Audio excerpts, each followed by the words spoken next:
Hello and welcome everyone to Women Speakers Association WSA-TV. I'm Laura Rubenstein, your host and producer of WSA-TV.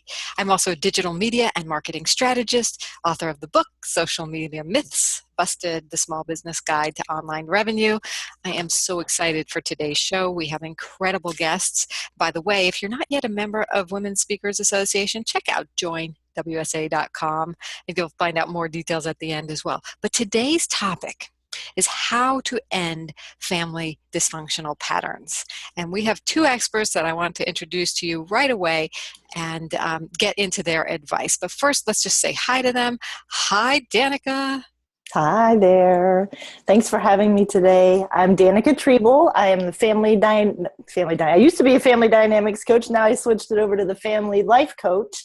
And my website is danicatrebel.org. And it's DANICATREBEL.org, which is already up there. And I am coming to you live from North Carolina today. Woohoo! Welcome, Danica. Glad you're here. And let's go over to Candace and say hi, Danica. Candace, sorry. Hello. Hi, Laura. Hi, Danica. Hi, everyone. I'm Candace Platter, and my website is candaceplatter.com. And I am an addictions therapist working primarily with the loved ones of addicts. Wow. And I'm coming to you from Vancouver, Canada. Yay! We got Vancouver, North Carolina. All good. Yeah. So we have you both, addictions specialists and family communication specialists. So I'd like to know, what are the dysfunctional patterns you work with and how can we end them? Danica, tell us about that. Oh, goodness. We'll see if we can make it through without crying. Families are locked into listening patterns that are generally automatically send teens into shutdown mode. And when we can help parents learn that it's not the teen's job to change, and we can help teens understand that, or the parents understand that it's not their job to demand change as well, then the whole paradigm shifts and the communication will change relationships for generations. Wow. Okay. Well, I'm seeing a lot of families being able to use that, and okay, this is a big job because we're often locked into patterns. I'm sure you see that. Mm-hmm. Yes, ma'am.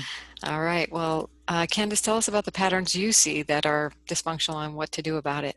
Yeah. The loved ones of people who are struggling with addiction are struggling right alongside them, and there isn't a whole lot of help for them out there. And usually they just don't know what to do. They're so fearful. They're so afraid that the ones they love are going to die. And so they often enable addicts instead of actually helping them. So when we enable an addict, it's kind of like giving money to an addict. We're basically doing things that assist the addiction to continue. But when we pivot into a helping behavior, that's how we can help the addiction stop. So people need to learn the difference between enabling and helping. Mm. So what I'm hearing from both of you is that there's patterns established that are really not working, and there's new paradigms that can be created over time, I'm sure. And it takes a lot of courage and it takes a lot of introspection. But if one is willing to do that, and you both have tools for that, right? That relationships can be transformed and healing can happen. This is profound work that you do. So let's talk a little bit about this passion that you have, or this who you work with, what you really do for them. Tell us about your mission, Danica. Oh my goodness. Whew. My heart is for teenagers, because so many times parents unknowingly steal their voices. I did it to my kids, and it was done to me. And it was through that self-reflection that you just mentioned that I was able to trace my history of eating disorders. There was decades of eating disorder patterns that I was able to realized that if I didn't fix me, my kids were going to end up like me or worse. And that was not an option. If I were going to be the reason that they had a living hell, that was worse than anything I could possibly ever imagine. And so I knew I needed to do something different so they could end up having different lives than I did. And it was through understanding the dynamics and the locked patterns of communication that really were able to transform my relationship with myself, my relationship with my family, my parents and my sister, and most importantly with my teenage sons. I can't hear you. Who would have thought that your own personal issue would have resulted in the key to dealing with and creating a better relationship with your children? Wow. You know, that's huge paradigm shifting stuff. That's amazing work that you offer and have done and now can offer. Thank you. So Candace, tell us about your passion, your mission, and how you help people. Well, I truly, deeply believe that addiction can be stopped. I mean, for me, it's incredible that it's gone on as long as it has and that it's getting worse and worse. It doesn't have to be that way. When we enable addicts, this is not a loving act toward them. It feels like it's loving to the loved one, but it really isn't. It's a way to keep that addiction going. If you give money to an addict and you know that that money is going to be used on drugs or alcohol or whatever the addiction is, and you keep doing that, what can happen except for the addiction to continue? So one of the sayings I love, there's two of them. One is, if you always do what you've always done, you'll always get what you've always gotten. Mm-hmm. The second one I love is pretty much the same, but it's a lot simpler, that if nothing changes, nothing changes. And so we do need to come out of our own comfort zones as loved ones. We need to stop doing things that are hurting the addict. We need to love them enough to do what's right for them. And how did you come to this awareness and knowledge? Are you asking me for like my story? Yeah. Okay. Well, I'm a recovering addict myself. I now have 29 years clean and sober. I celebrated that last month. How that started for me really briefly was that I was diagnosed with Crohn's disease in the early 70s, when it wasn't a very popular condition. Unfortunately, it is now.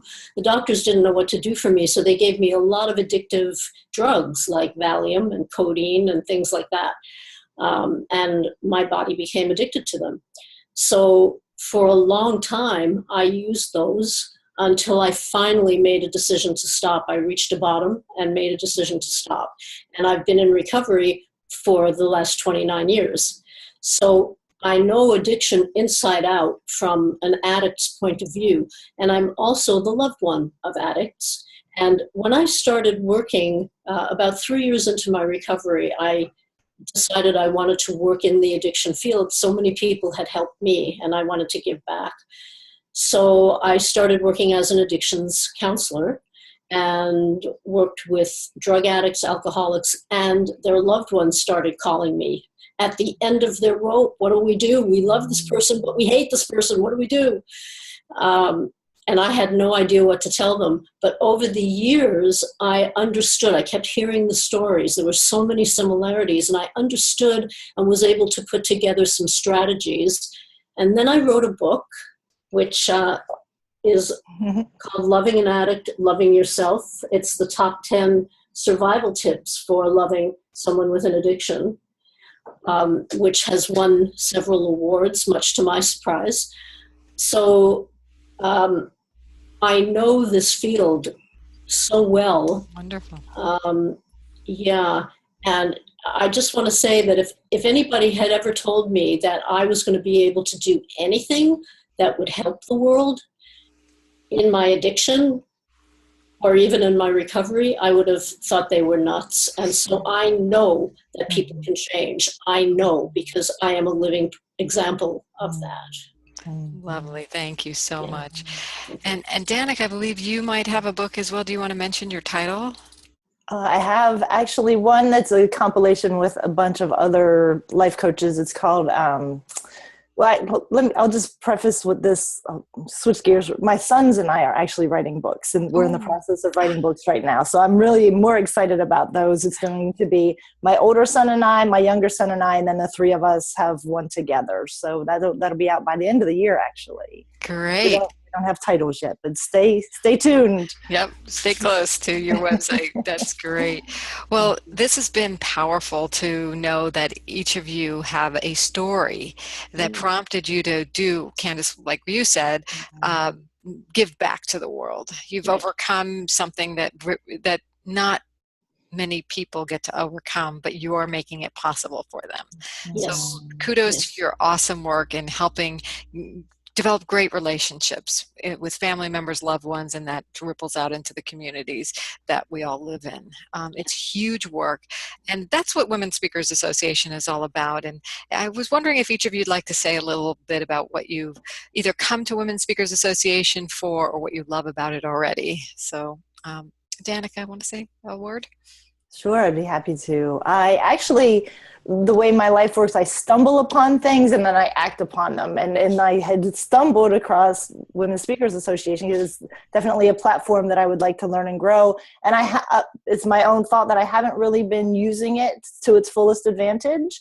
So I intend to really dive in and get empowered by it. But the little bit of interaction I've had has been so amazing. Everybody's been encouraging, and there's no shame about not being involved. It's always just so encouraging, and everybody's so helpful. Just like with you today, you launched me further than I had been in years. So I can't say enough about it. And I think everybody who has the desire to use their story as a speaker should definitely join this platform. Yes, great. We welcome you and your stories, and as much or as little as you want to be involved, but you're here today, so you're more involved than a lot of our members. And Candace, give us your insights into Women Speakers Association. Well, I love it because it just gives exposure to women like myself, to professional women who are out there trying to make a difference in the world, who I'm sure are making a difference in the world. And I love the fact that there's an avenue to get that kind of exposure. And I really enjoy listening to the interviews as well, because there are people in the world I didn't know existed doing work that is amazing. So Yeah. thank you. Good point. You are so welcome, and that is why we do this. I'm going to share my screen one more time so everyone can see us all and see our, how to get in touch with you. If you're struggling with one of these areas of dysfunction, or you want that great relationship, you're not sure where to turn, Danica and Candace can help you. And so can Women Speakers Association. If you have a message to get out, please join us at Join WSA. We have 2 levels of membership. One is actually free. The one that Danica and Candace are at is the premier level. We like to feature you and help bring that visibility to your brand and your great work, and bring your great advice out here. So thank you again. We will see you next time on another episode of WSA TV. In the meantime, make it a great day. Bye for now. Bye. Thank you. Bye. Bye.